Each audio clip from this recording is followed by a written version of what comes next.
Hello, let's talk about the books I read in March. It looks like it was 13 that I actually read and one DNF. So I'll start with the DNF. I read The Library of Shadows. Well, I attempted to read The Library of Shadows by Rachel Moore, and I think this book was just too young for me. It's very YA, which isn't always a problem, but I think these characters were just a little too juvenile for me. Like I couldn't get into it, and I was just some of the shit they were saying. I was like, I'm too old for this, and it wasn't even like.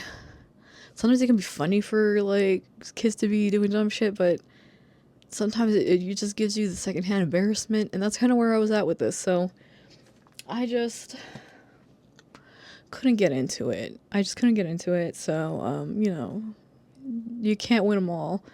So I'm just gonna let that one pass on me on by. But it was the only DNF I had, so not too bad. So as for the books that I did finish, we got to. Okay, so the first book I finished in March was When Villains Rise. So I finally finished a series. I finished that trilogy, which is one where there's a lot of like supernatural, well, they call them unnaturals, I guess, in this world that is basically our world, but like a little bit different because there's people born with like different abilities. So like our main character, she can heal and she can affect like her hormone levels and different things, and she can age herself. She has like very finite control of her body, and so she's like an unnatural.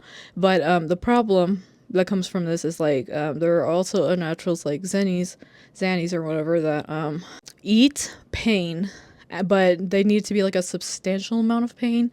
So some of them turn to like doing torture and stuff so they can get like pain from people in order to like eat, basically. And like when they eat pain, it makes them pain resistant as well. So this turns into a thing where there's a whole black market where people capture unnaturals and sell them for parts because certain things like vampire blood can help stave off death. Zanny, I don't remember if it's their blood or what, but like it can help ease your pain and stuff like that. So it's like some of the parts of them turn out to have usefulness, and some of them are not that useful, like the unicorns. I think it's the unicorn bones it was that they're like grinding up and just getting high on. So, it's a whole black market, just like in the current world, in the regular world, where people be selling organs. Over here, they're selling this kind of the same, except like with different abilities that don't exist in our world. So that's the premise of that series, at least the world of that series. And so in that series, we have main character Nita, who gets sold into it by kind of her own stupidity in a way, but it's kind of a really messed up coming of age, and also makes you question like where is the line when it comes to morality. Because for her, she's having to find out like her mom is one of those people that captured other people and sold their parts, okay, but like her mom would kill them and then she would take them and dissect them and then do that. And so that was her childhood. And so she likes dissecting them, but like she doesn't necessarily want to deal with the front part of it. So for her, it's all about finding the line of like, when is it okay to cause other people pain? Is it acceptable? Are you the monster? Like, there's a whole lot of questions like that. Like, what makes you a monster? There's a lot of questions like that in this series in general. So basically, it's her coming to terms with like who she is, what she wants from her life, getting out from her mother's control, because her mom is cray-cray. Her mom is absolutely cray-cray. All right, but like this ending was very satisfying for me. Like like the whole series was just like, especially the first and last books, I felt like the whole series was just so much stuff was happening. Like, she's on the run now, like from the market, but now everybody knows that she exists and she's rare. She's rare, so everybody wants a piece of her. And it's a whole thing. It's a whole thing. She's on the run. She's skipping countries. They doing all this stuff. So It's a lot. There's a lot going on. And, you know, but it was a very fast paced 3 book series that I was into. Trilogy. This trilogy was good. So, I gave this last one 4.5. I think I gave the first one 5 stars. Like, I was eating this shit up. It's messed up, okay? Know that. But I was into it. I was into reading it. It made for an interesting time. So anyways, next book I finished was Witchcraft for Wayward Girls. And this one was messed up. This one's by Grady Hendrix, which this is my second Grady Hendrix book, and yeah, he likes putting people through it. I get a little bit into like stories about women specifically too. I don't know. It seems like. But anyway, so this one was about a bunch of teenage mothers, well, a bunch of teenage pregnant girls that end up getting sent to a home to birth their babies, where they are going to take the kids away. So it's basically disappear your kid, make your kid have the baby, and then try to disappear that baby, and then you bring the kid back and pretend like nothing happened. Except obviously you cannot do that. You can't just pretend that you were gone for a while and did all this other shit. So anyways, there's a bunch of delulu shit in this. Her dad's kind of an asshole. I mean, a lot of the parents in this book are assholes. A lot of the adults in this are assholes. Her main character goes to there and goes to this home, and she gets a book about witchcraft, which the name of the book was ridiculous. But also, like, you couldn't trust anybody in this book. You couldn't trust anybody. Nobody at all. Nobody was trustworthy except, like, the girls obviously made, like, a friendship and a connection, but, like, you couldn't even trust some of them. Like, this is really... You just have to learn that you can't really trust a lot of people. You gotta be really selective. I feel like that was, like, a big thing with this book. It's like, who can you trust? Very few people. So anyways, they learn to do some witchcraft, as the title implies, and just...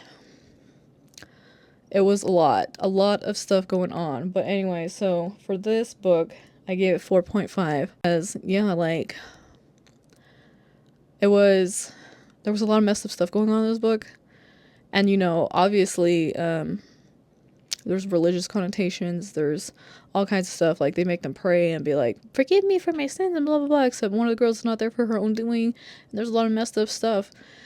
So, you know, it was some good commentary, I would say, on some of the stuff that was going on. It makes you think about it.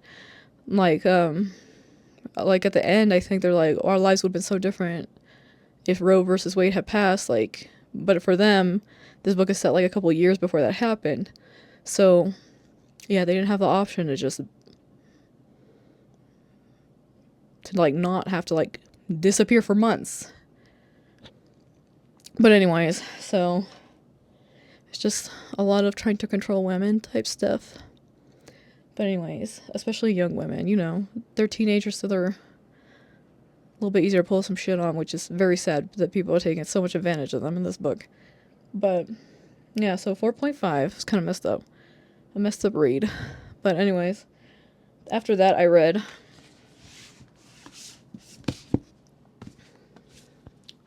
The Night Ends with Fire. This is a Mulan retelling. And, I kind of wanted a little bit more from this.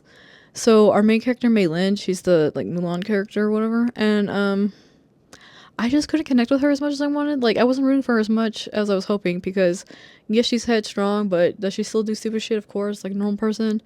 But, she, like, some of the stuff she's doing I was just not down with. And she just, honestly, got really lucky in parts. Like, really lucky. Joined the army as a man. Didn't pay the consequences for that, really, but then, you know, she did some other stuff. She did a bunch of stuff. She's just doing stuff out here. And, like, there's a whole war going on, obviously, and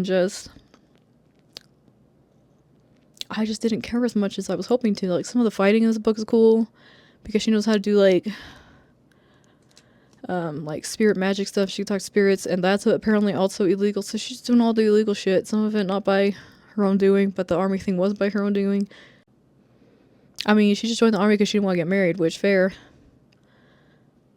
But, you know, stuff just, some stuff was just very convenient and the other stuff not. And then, I don't know. I just feel like maybe the original story of Mulan is probably better. I mean, I like the Disney movie, but obviously that is a like children's version. So this one obviously is going to have more adult stuff going on. Let me see. Yeah, this is an adult book, so, you know, if you're hoping for something close to the like Disney kid version, don't be thinking that, because this is going to go into more detail and into more shit because this is an adult book, okay? But this is a duology as far as I know, and I don't feel like picking up the second one. I just don't feel like picking up the second one because while some of it is cool and like in some like places you're like, yeah, girl, get it. In other places I was just like, I just didn't care as much as I was hoping to care. So anyways, The Night Ends with Fire by, what do we got? KX Song. I gave this one 3 stars. It's not horrible. You know, you might like it more than me, but for me, I don't know. Like sometimes I feel like she just didn't go far enough, honestly. But I'm extra like that. So anyways, that's that. After that, I read Ruthless Vows. And Ruthless Vows was better, I feel like, than Divine Rivals. Like the first book really did feel like set up in comparison to this one. So this one, stuff's happening. Like the gods are actually present in here. Like they're not just talking about them in like an abstract sense. Like they're in this story, and stuff is like a lot of stuff is happening. I don't want to like give away what happened at the end of Divine Rivals, but yeah, it pretty much picks up like right after that one, and from there, like, you know, a lot of stuff happens, and then we get to our resolution. But this one, I just felt like this one had all the action. Like I really felt like the first one was just set up, and this one had all the action, everything, and then finally everything like happened, and I was way more into it. So this one I gave 4 stars. Yes, amitis. You want to join? But anyways, that book I gave 4 stars. I just sold it off, so I can't show you the copy, but if you are into that series, the Fairy Loot editions are gorgeous, so know that. But anyways, after that I listened to the audiobook of A Ship of Bones and Teeth by Karina Halley, and this was like a dark Little Mermaid retelling where basically like, what if Eric was a jerk and abusive? So, you know, check trigger warnings, absolutely, if you're going to read this. But this book was kind of messed up, and it also just had vampires out of nowhere. Probably like, I feel like the past couple of months, it's just there have been random ass vampires in books that I did not expect to have vampires for some reason. So this one had vampires, 2 in it, and pirates, and like there was just a lot of shit in this little world. But and I think there's a sequel, although I'm not entirely sure how, because I guess it's one of those companion book things. I don't know. But anyway, so we have the Little Mermaid, and then, you know, she finds out that maybe being human does suck actually, and she wants to go back. She wants to go back so bad. But you know, there's a whole lot of stuff with that than finding sea witches and shit. So this book's got some action, it's got some smut, it's got some romance, but all on like a pirate boat in the ocean and shit. So there's a lot of stuff going on. But I was kind of not that into it, unfortunately. Like some parts of it, yeah, like the premise I thought was good, but I don't know, I just like wasn't as into it at parts. But you know, it's one of those really specific taste things, so if it sounds like you might like it, then you should just try it anyways. After that, I finished reading Gild, which I had more shit going on than I expected it to. This was not my favorite book, but I have heard that this series, the Plated Prisoner series, picks up after book 1. But book 1 had me not liking Arryn very much. You know, this is like a King Midas retelling, so Arryn is gold touched or whatever. Gold, she's gold. King Midas turned her into gold, and so now she's the favored saddle, which is what they're calling the like concubines or whatever. And so but she gets put in a cage. She's like separated from all the other ones, and so yeah, they all hate her for, all the other saddles hate her for being the favorite one, and you know, a whole lot of a whole lot of stuff goes down because King Mice is a jerk. He is a jerk, and he is doing things to kind of almost like ruin his whole kingdom, if you're asking me. But he's doing all this stuff, and it's making her life hard, it's making everybody else's life hard, and just a whole lot of mess. A whole lot of mess happens. He is an abusive jerk. Definitely check trigger warnings, you're gonna read this, but yeah, I don't know. And this girl has like skin tentacles coming out of the back of her back. It's like, some of it's kind of gross if you think about it too much. So, you know, that is what it is. I'm still gonna continue the series because it wasn't like a horrible book, and a lot of stuff did happen. So I'm kind of interested to see where it's gonna go, like plot wise. And I'm hoping Arn gets better because she's just kind of like, she's the favorite. She's used to just like doing whatever kind of the fuck she wants, and she's just kind of a spoiled brat, to be honest. She has trauma, yes, but she's also a spoiled brat. Let's be for real. So there's like a mixture of things that she's got going on, and it's making her very self-centered. So she did start, I guess she got a little bit better toward the end there, and so I think that she's supposed to have more character development throughout the series, so we're gonna hope for that. So anyways, this first one I gave it 3 stars, and we're just gonna hope the series gets better from there. But yeah, not the worst thing ever. After that, I binged through the audiobook of Dating and Dragons. So I listened to this while playing a whole bunch of Sims 4. But this was cute. Like, I don't always like contemporary romance, especially if it's a YA one. Like, I'm becoming more picky about YA stuff. But this was like, it was cute. It was cute. They play Dungeons and Dragons, and they're surprisingly responsible for teenagers, which is probably why I liked it. Because let's be for real, high schoolers have so much drama, and some of it was some drama, some stupid high school drama that you would expect to have when it comes to teenagers. But then there's also, the relationship was also just cute, so it ended up being like a nice, cute little read. Okay. After that, I read In the Lives of Puppets, and, you know, another TJ Klune book. And for this, I was just, like, I did end up liking it. I do tend to actually like his books, but, you know, the past couple books I've read of his were kind of very same. And this one kind of did turn into that toward the end of, like, the same formula he does, where, like, this gay white dude's gonna save the world, or whatever, is like the savior of a situation, at least. So this one, they still go on an adventure, but it's kind of, it was different enough that I liked it. So there was there's like a little robot family, and then with one human dude, and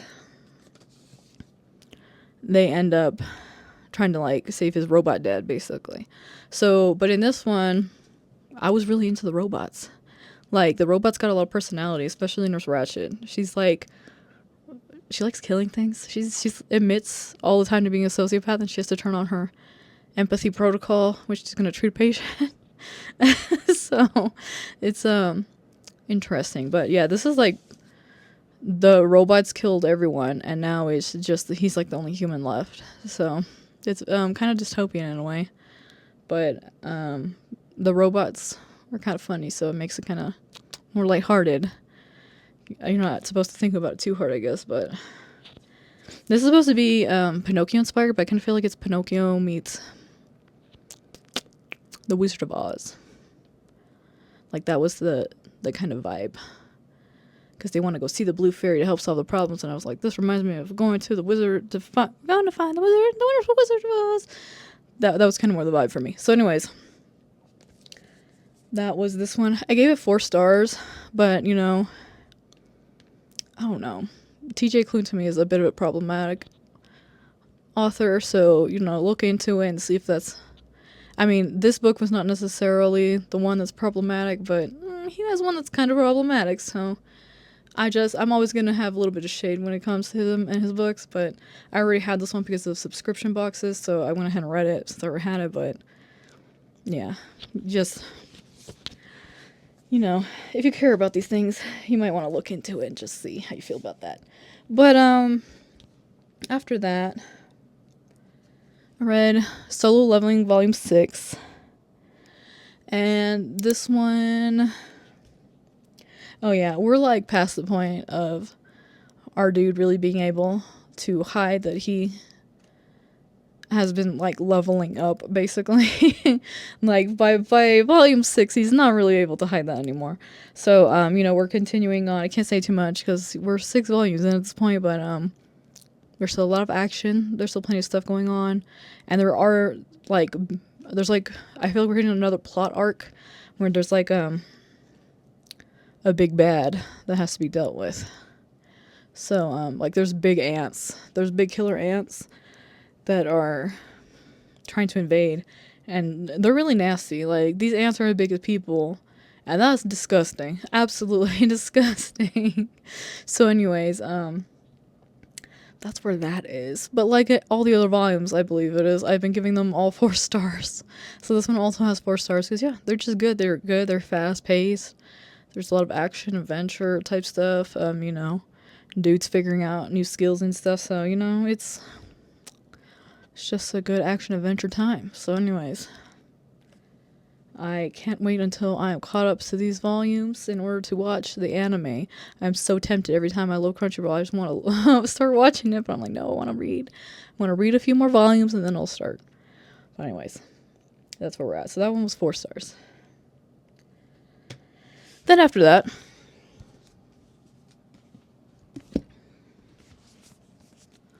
I read the Starlight Heir, which I feel like this book's kind of fast paced, at least at the beginning and the end. In the middle, you get a little bit more like romancy times.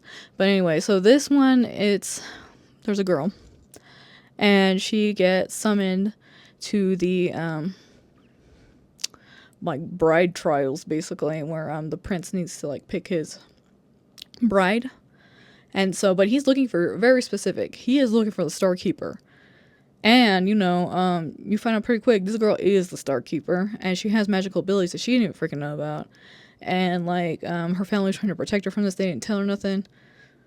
They didn't tell her shit. And so she finds out the hard way, and, it's kind of like her going through that very painful adventure of finding out who she really is and how to deal with her powers and all this kind of stuff. So, yeah, her family probably should have taught her how to deal with this shit instead of just trying to pretend it wasn't happening. But, you know, they tried. They did their best. So anyways, your girl goes through this whole ordeal of, you know, trying to survive that shit. And everything goes sideways. Everything goes sideways. So, there's some messed up stuff in this book too, honestly. But, is it the best book I've ever read? No. Her and her friend are very horny. There's a lot of horniness in this book. For people that are concerned about dying, they are very horny. So, you know, just know that that's happening. But other than that, like, I feel like it's a fast-paced plot. So I'm probably gonna still read the second one. I don't know how many books this series is gonna be, but they've got me for the second one at least. We'll see what happens there. But so far, there's a lot of action. There's a lot of fighting. There's a lot of sex. There you go. Well, I don't know if it's a lot of sex, but there's a lot of horniness. A lot of horniness. So anyways, I gave this one 3.5. And then after that, because I like Tinkerbell. Like, I read this, Wings of Starlight by Alison Saft. This is a YA book. And that ended up being why I didn't like it as much, honestly. Because I feel like I would have loved the vibes of this book when I was younger. Like, I would have absolutely ate this up and been so into it. This time, it was not as... I was not as into it because, yeah, it felt a little young for me. But, you know, if you're into Tinkerbell and you like YA a lot still, then you might be into this. But anyway, so this is like, our main character is Clarion. So, and she is the queen in training for all of Pixie Hollow, for all the pixies. But there's like a whole divide of like basically it's kind of like a coming of age for her. She's about to be coronated, but she still feels like she has to lead the way that the current queen leads, and basically she has to learn all about that. So she has to learn that like her style's going to be different. It's okay to be a little different. Like she's probably going to be a more empathetic ruler, and that's fine. But you know, she has to find all of this out. Also, for somebody who's a leader in training, she has not been told about like the winter fairies. Like for some reason there was a whole thing of like the winter woods are scary and yada blah blah blah, but I don't know, she at least wisened up enough to realize like why though. So she goes on a little adventure herself and meets a boy and all that stuff, so in the winter woods, because you know, of course she had to go for the bad boy. But it's, you know, it's not even that bad because they're all just, she has been misinformed about a group of fairies basically. So anyways, and this is just a book about learning to think for yourself basically. So she kind of goes through that, which that part was kind of nice, and there's kind of some more action later on in the book. So yeah, it wasn't a bad book. I just feel a little old for it, so I gave it 3 stars. But that was that. But also this art is just so pretty. So anyways, that is that. I read Pestilence, and this was like so much had me in my feels. Like I was crying reading this. And like, okay, so the premise of this one, it's the 4 horsemen of the apocalypse, right? So this is end time shit. Okay, so our main character, Sarah, she ends up, like, the whole book is like she's falling in love with Pestilence, who is one of the first of the 4 horsemen of the apocalypse that are coming through and giving everybody plague. So, you know, there's a whole lot of people getting sick and dying in this book. It's sad to watch. There are so many like sad as hell parts, like just really nice people getting dead, and it is so sad. It is so sad. And then you know, obviously, like, that's his mission, that's his existence, that's what he's here to do. But you know, they fall in love anyways, and she's like a very empathetic person, and just like she wants to help people, and so she, you know, she's falling in love with somebody that's hurting all these people, and so like it's a rough time. It's a really rough time, but it was so good at the same time. Like the beginning half was kind of on the slower side, but then towards the second half, like I was crying so much. Like it really did something for me. So I will be continuing this series, but I mean, but I guess one thing to note is like our main character, she is a little lacking common sense at times, which can be a little frustrating. But she's 21, okay, so I feel like that math. Okay, so anyways, I gave this one 4 stars, and yeah, I am eager to continue the series. So far, another win for me from Laura DeLassa. There you go. And then after that, because I'm on a Disney kick apparently, I mean, you know, they're honestly not the best company to be supporting in the first place, so if you can kick this habit, you probably should, but I am stuck here. Anyway, so Disney's Twisted-Wonderland, we read this one, and this one was a game. It was a video game. It was an Otome visual novel type game with mini games and stuff in it, and I was super into it. I was so into this when it came out, and I played that game so religiously, and it's got me by the throat. So I love the Disney villain shit. It's my shit. Like now, so this is like a this is an isekai where this kid gets sucked into the school where the school's all based around like Disney villains, and like basically saying that they're like the best shit ever. Compare like their story didn't get told correctly. So there's different schools based on the different Disney villains, or like different houses, I guess, within the school, within the college, that emphasize different tenets based on which Disney villain it's about. So the series starts with the kids in It's an all boys school with the boys in the Queen of Hearts school. So they end up doing that. But there you have it. That was the last one. So I gave this one 4 stars. It's very action packed. It does kind of follow the same as the game, which I ain't even mad about it because it's a vibe. It's a vibe. So yeah. And this is going to be an anime in October. That it's becoming that. So it kind of, I feel like it went backwards. I feel like a lot of times you get the anime, you get the manga, and then you get the anime, and then you get the games of the anime. But this one went the other way. So we got the game first, now we got the manga, and now we're getting the anime. So anyways, that one did a whole different turn. But there you have it. So those are the books that I read in the month of March. It's a good reading month. So we're going to hope for more success in April. But anyways, there you have it. That's everything I read. And I hope you're having a good time out there. Let me know what you're reading. And if you read any bangers lately.